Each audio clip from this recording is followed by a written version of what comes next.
एक छोटी लेकिन हृदय विदारक लड़ाई देखी मैंने। तब मुझे अपने सिर्फ एक दरवाज़ा होने की बदकिस्मती का एहसास हुआ। मैं तो उस लड़ाई को बखूबी बयान नहीं कर सकता। हाँ, बाबर ने ज़रूर किया है, बाबरनामा में। अंदर का किला तो मेदिनी राय ने मजबूत किया हुआ था। बाहर के किले में एक एक दो हिंदू चौकीदारी के लिए खड़े हुए थे। जब रात को बादशाही फौज का हमला हर तरफ से बाहर के किले पर हुआ तो कुछ लड़ाई नहीं हुई। वो लोग भागकर ऊपर के किले पर चढ़ गए, मानो उन्होंने अपने पकड़े जाने का यकीन कर लिया था, और इसीलिए वो अपने तमाम जोरू बच्चों को मारकर मरने के इरादे से नंगे होकर लड़ने के वास्ते आए थे।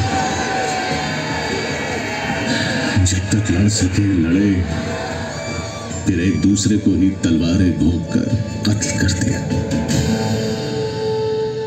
मेदिनी राय की महारानी मणिमाला अन्य रानियों और कुमारिकाओं ने अपने सतीत्व को कायम रखने के लिए स्वयं को धधकती अग्नि के कुंड में समर्पित कर दिया, और उनके राजपूतों ने अपने शरीर पर उनकी राख को मलकर युद्ध किया।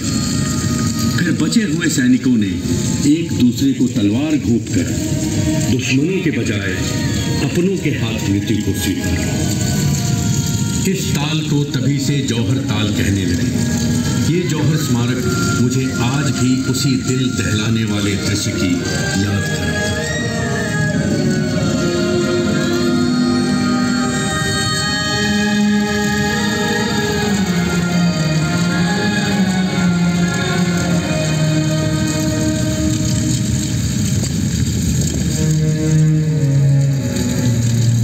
राजपूतों के सम्मान और बलिदान की ये परंपरा बाबर की समझ से बाहर थी। इतना रक्तपात होने के बावजूद उसने शत्रु के सिरों की मीनार बनवाने का घिनौना काम भी किया।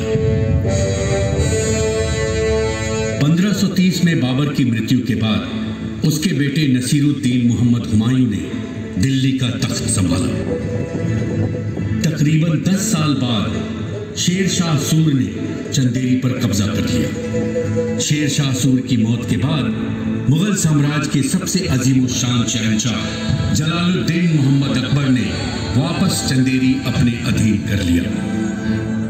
अकबर के दरबारी अबुल फजल ने आईने अकबरी में यहाँ के 14,000 घरों, 61 महलों, 384 बाजारों, 350 सरायों, 1200 मस्जिदों, 1200 बावड़ियों और हाथी घोड़ों की सेना का जिक्र किया है। 1586 से लेकर 1811 तक यानी 300 साल चंदेरी पर बुंदेला राजपूत राजाओं का कब्जा रहा। फिर ग्वालियर के श्रीमंत दौलत राव सिंधिया के सेनापति जॉन बैप्टिस्ट फिलोस ने चंदेरी को जीतकर ग्वालियर रियासत में शामिल कर लिया। तब से 1947 तक अंग्रेजों और सिंधिया घराने का चंदेरी पर कब्जा आता जाता रहा, सिर्फ 1857 को छोड़कर, जब नजदीक ही कहीं शायद झांसी से किसी पुरानी चमकती तलवार की गूंज से सिंहासन हिल उठे थे और राजवंशों ने ढिकटियां तानी थी।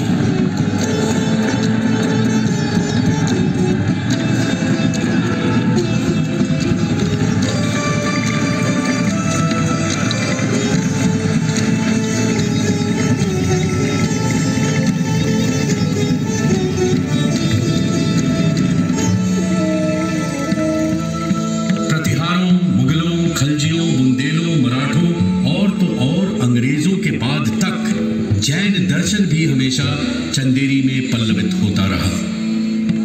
सत्य, अहिंसा, अस्तेय, ब्रह्मचर्य और अपरिग्रह का पाठ पढ़ाने वाले भगवान महावीर के विचार न तो शरीर के अधीन होते हैं न काल के, वो तो हवा के परों पर बेलगाम विचरते हैं। बमुश्किल 200 साल पहले बना श्वेत चमकीला 24 जैन मंदिर उनका स्मरण कराता रहा है। हालांकि भगवान महावीर का चंदेरी से नाता तो सदियों पुराना है। करीब ही खंडगिरी में उनकी, ऋषभदेव की और बाहुबली की काफी सारी सदियों पुरानी प्रतिमाएं हैं जो उनके कालजयी होने की साक्षी हैं। शुक्र है बीती सदी काफी चैन और अमन की रही। उथल पुथल और खून खराबा देखने की मेरी आदत अब दूर से हो गई है। काफी सुकून रहता है आजकल। लोग आते हैं और चले जाते हैं। आखिर हूं तो मैं एक दरवाजा ही ना, जिस पर कोई ठहरता नहीं। ढूंढते सब हैं, पर जब मिल जाता है तो उसमें से गुजर जाते हैं। हाँ, छोड़ जाते हैं मेरे कानों में कुछ अल्फाज, जिन्हें जोड़ तोड़ कर मैं कुछ सोचा करता हूँ। लोगों के बारे में, वक्त के बारे में, तारीख के बारे में। और जब कुछ सुनने वाले मिल जाते हैं तो मैं भी बस बुन देता हूँ अल्फाजों से चंदेरी का ताना बाना।